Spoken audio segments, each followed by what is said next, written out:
One of the things that always troubles me about testimony is that I have to raise the question in my mind, are all of the stakeholder groups represented in the testimony?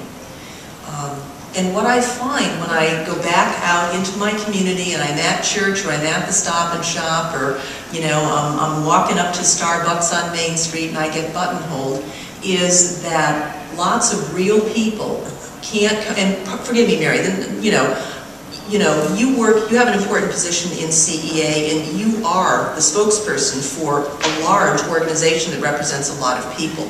But when I talk about real people, I'm talking about all of you guys in your classrooms, all kinds of people. We're the hired guns, who just can't come to the legislature, participate in a lottery system, wait for hours, and then speak your piece.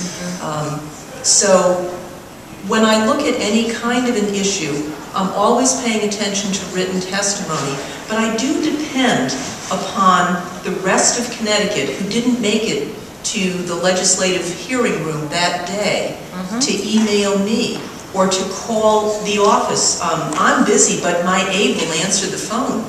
And you can always say, I'd like Marilyn to just know this, or think on that, or consider this. So I welcome the input. I think the interactivity among people, not just those that I represent, but I know on education commission issues, because they're so overarching and touch so many people and families, that I get input from across the state. Now, I'm not likely to answer you if you're on the other side of the state because you belong to somebody else. Right.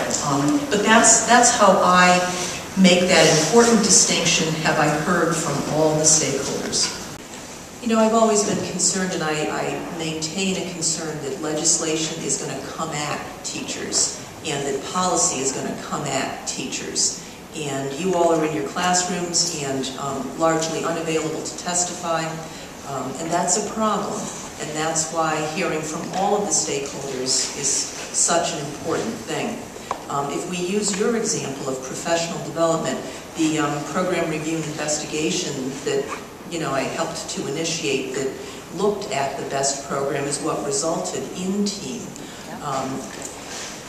In terms of professional development, though, I think we all understand that while we're sitting here and it's August, our curriculum coordinators are back home in our districts, and they are whipping up whatever we're going to do on our 2 professional development days that precede the kids coming to school. Sometimes without any input from us.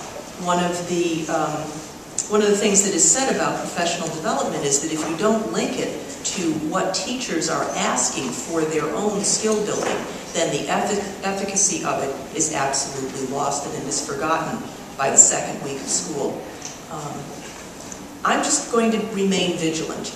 My concern about race to the top, my concern about achievement gap, my concern about the linkage of student achievement measures with teacher performance and evaluation, principal performance and evaluation, are serious. And so what I want this to be is a participatory venture. And I guess to go back to Mary's issue before, that means it's so important to know what the Education Committee is doing, to stay tuned, and to be proactive. It should not be, you all get up in front of groups every single day, you stand there, you teach, you've got your skill base, you have no problem articulating your content area. You should neither feel intimidated at all to call your legislature or a committee clerk and say, this is a perspective that you need to consider, because I really do count on you for that. Thank you for the point.